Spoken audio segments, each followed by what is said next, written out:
יהודה, מה קורה? מדהים, עייף. כן, היו מלא רעיונות. אני לא דיברתי כל כך הרבה מילים מלא זמן. כרגע המוח שלי פירה. אני אוהב פירה. אני אוכל לעצמי את המוח גם לפעמים. 10 שנים לא דגמנת, איך פתאום לחזור אחרי 10 שנים לדגמן?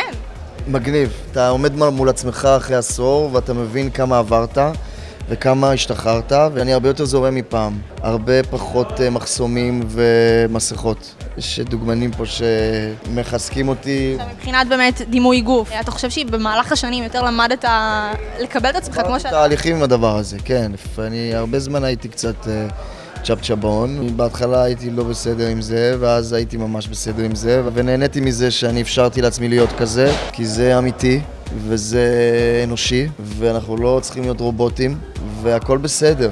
שלומית עכשיו בפוקס, אתה ברנואר. מי נתן טיפים למי? כי בכל זאת עכשיו לאחרונה יותר מדגמנת ממך. בוא נגיד שבדוגמנות נראה לי שהיא תיתן יותר טיפים ממה שאני אתן. פה היא אלופת העולם, מה זאת אומרת? מה תלבשו בחתונה? רנואר או פוקס? ניקח משהו אחר. custom made. ספרי לי בעצם איך זה לעבוד עם יהודה. את נתת לו טיפים או שהוא נתן לך? אין צורך בטיפים, הוא יודע את העבודה. הוא הפרטנר שלי לצילומים, מן הבן זוג שלי לשנה הבאה. אני די גדלתי על יהודה, את יודעת, האלופה. תראי, אני גדלתי על מייקל לואיס. אוקיי. אם הזכרת את מייקל, אז יש שמועות שנפרדתם.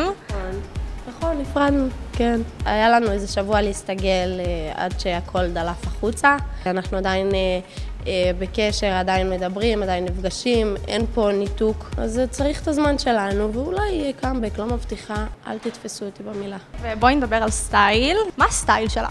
אני פחות מבינה באופניים. אני אלך על הקיצ'י, אבל אני הולכת על מה שנוח לי. אם אני הייתי מגדירה את הסגנון שלי, נגיד, זה היה בושיק, נורא כזה כיף, לבן.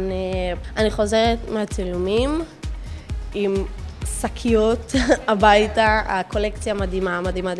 תחכו לתצוגה. אתה מאמץ כמה לוקים הביתה, אתה יודע, מבחינת אופנה.